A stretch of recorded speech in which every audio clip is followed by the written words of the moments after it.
dan inovasi teknologi, dan bagaimana pada gilirannya mempengaruhi masyarakat, politik, dan budaya.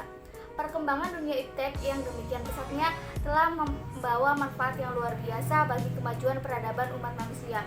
Jenis-jenis pekerjaan yang sebelumnya menuntut kemampuan fisik cukup besar, kini relatif sudah bisa digantikan oleh perangkat mesin-mesin otomatis. Selanjutnya, perkembangan sejarah ilmu pengetahuan menurut Amsal Bakhtiar yang dibagi menjadi 4 periode. Di antaranya adalah 1. Periode Yunani kuno. Yunani kuno adalah tempat bersejarah di mana sebuah bangsa memiliki peradaban. Yang kedua, periode Islam. Tidak terbantahkan bahwa Islam sesungguhnya adalah ajaran yang sangat cinta terhadap ilmu pengetahuan. Hal ini sudah terlihat dari pesan yang terkandung dalam Al-Quran yang diwahyukan pertama kali kepada Nabi Muhammad SAW, yaitu surat Al-Alaq dengan diawali kata perintah Iqra yang menandakan. Di sini saya Habib Taqi Rahman akan menjelaskan tentang teknologi komunikasi dan informasi. Yang pertama adalah teknologi informasi, adalah perangkat teknologi yang terdiri dari hardware, software, proses, dan sistem yang digunakan untuk membantu proses komunikasi agar komunikatif. Ada keterkaitan antara teknologi informasi dan teknologi komunikasi. Teknologi informasi menekan pada pelaksanaan dan pemrosesan data seperti menangkap, mentransmisikan, menyimpan, mengambil, manipulasi, atau menampilkan data dengan menggunakan perangkat-perangkat teknologi elektronik, terutama komputer. Lebih pada pengolahan data dan informasi. Kemudian yang kedua adalah teknologi informasi, yaitu menekan pada penggunaan perangkat teknologi elektronika dan lebih menekankan pada aspek ketercapaian tujuan dalam proses komunikasi, sehingga data dan informasi yang diolah dengan teknologi informasi harus memenuhi kriteria komunikasi yang efektif.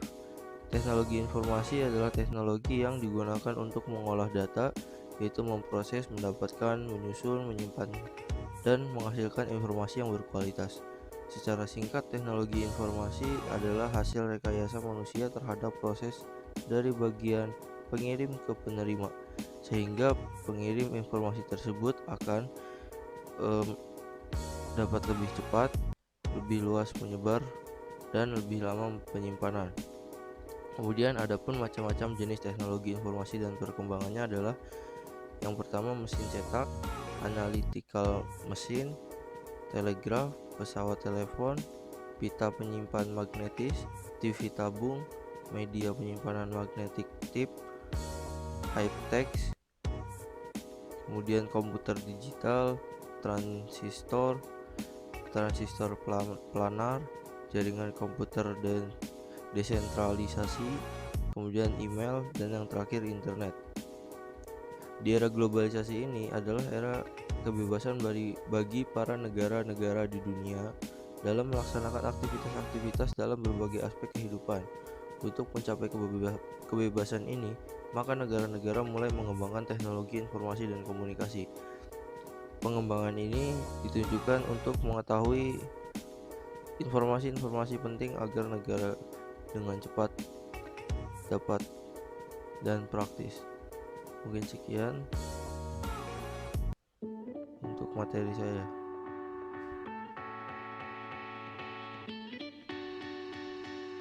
Bismillahirrahmanirrahim. Assalamualaikum warahmatullahi wabarakatuh.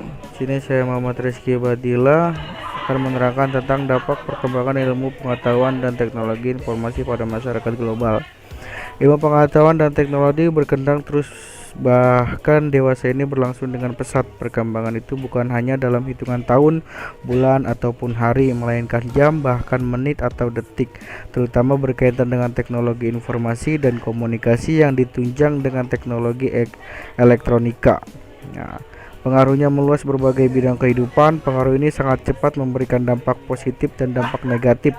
Perkembangan ilmu dan teknologi berdampak positif dengan semakin terbuka dan tersebarnya informasi dan pengetahuan dari dan ke seluruh dunia menembus batas ruang dan waktu.